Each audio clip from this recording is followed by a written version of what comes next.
I never thought I'd be the kind of husband who doubted his wife. For years, I trusted Claire with my whole heart. We'd been married for 6 years, had built a small but warm home together, and on the surface, everything looked fine. But deep down, little cracks had begun to show. It started with the way she lingered on her phone late at night, quickly locking it when I walked into the room. Then there were the excuses. Working late, running errands that seemed to take forever, moments when her explanations just didn't quite add up. At first I told myself I was imagining things, that I was being paranoid. But then came the neighbor. His name was Mark, a guy who lived 2 houses down, single, always outside fixing his car or mowing his lawn. I never thought much of him until I started noticing how often Claire would stop to talk to him. What used to be casual neighborly hellos became long conversations at the fence, laughter I hadn't heard from her in a long time, and subtle looks I couldn't ignore. One night after Claire left to grab groceries, I happened to step outside. That's when I saw it.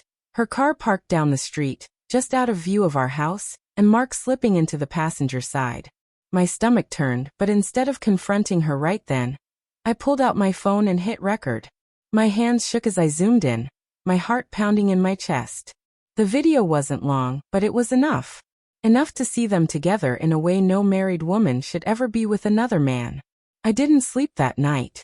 I watched the video over and over, wondering if maybe I was misinterpreting it, if maybe there was some innocent explanation. But each time I replayed it, denial slipped further away, replaced with a cold, sinking certainty. The next morning, I waited until she was back from her supposed early gym session. She walked into the kitchen like nothing was wrong, humming to herself as she poured coffee. I sat at the table, phone in hand, and asked her to sit. She looked at me, surprised by the seriousness in my tone. "Claire," I said quietly, "I want you to watch something." I turned the phone toward her, pressing play. The moment the video started, the color drained from her face. She didn't gasp, didn't scream, didn't even try to deny it right away. She just froze, pale, silent, and utterly exposed. And in that silence, my world collapsed. The silence in that kitchen was heavier than anything I'd ever felt. My hands gripped the phone tighter as the video played on repeat, every second confirming what I already knew but couldn't bear to admit.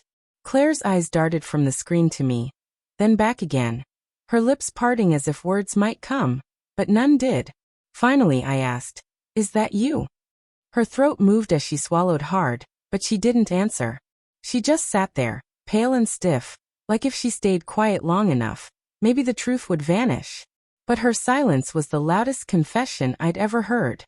"Say something," I demanded, my voice sharper than I intended.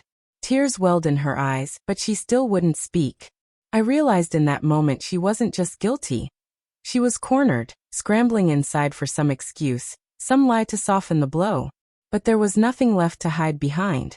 When the video ended, I set the phone down on the table between us. The distance across that table felt like miles.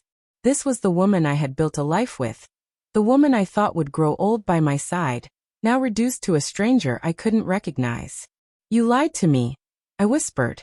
My voice cracked. Every late night, every excuse, it all makes sense now.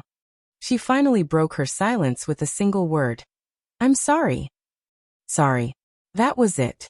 As if one word could erase the betrayal, the humiliation, the gut-wrenching pain that had been festering inside me since the moment I pressed record. "Sorry," I repeated, almost laughing, though there was nothing funny about it. "You destroyed everything we had, Claire. You threw it all away for him." Her tears spilled over, but I felt no sympathy. For the first time in our marriage, I realized my pain didn't matter to her. Only getting caught did. I pushed back my chair and stood, the scrape of the legs against the floor echoing like thunder in that small room.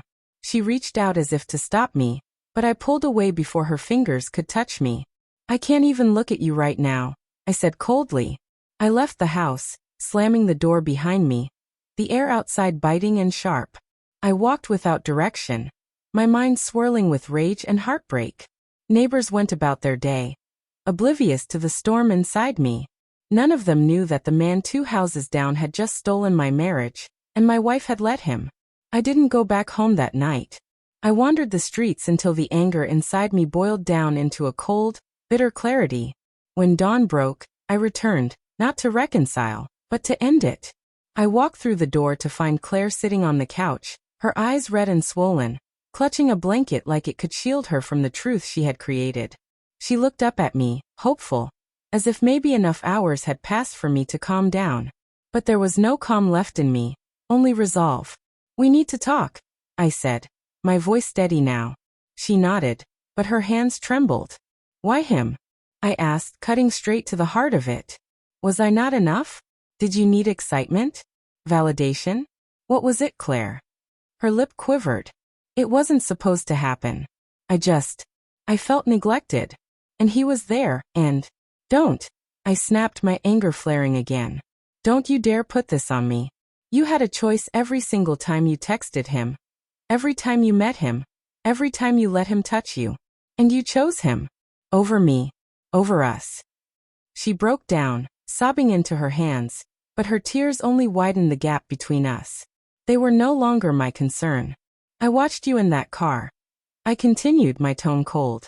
Do you know how it feels to see the person you love the most give themselves away to someone else? To see it with your own eyes, captured forever on video? It's like a knife twisting deeper with every second. Her sobs grew louder, but I felt detached, almost like I was watching a scene play out rather than living it. The love I had carried for her, the devotion, the trust, it was gone, burned away in the flames of betrayal. I grabbed a duffel bag from the closet and started throwing clothes inside. She rushed over, grabbing my arm. Please don't leave. We can fix this. I'll cut him off. I'll do whatever it takes. I pulled free from her grasp. It's too late, Claire. You already made your choice. And now I'm making mine. The bag zipped shut with finality. I slung it over my shoulder and walked to the door. She collapsed onto the floor, crying my name, but I didn't look back. As I stepped outside, the cool morning air hit me, carrying with it a strange sense of freedom. My heart was shattered, yes, but I wasn't the broken one here. That was her burden to carry now. The weight of her betrayal, the silence of her lies, and the knowledge that she had destroyed the only thing that ever truly loved her. I walked away, never once glancing back at the house that had become nothing more than a graveyard for our marriage.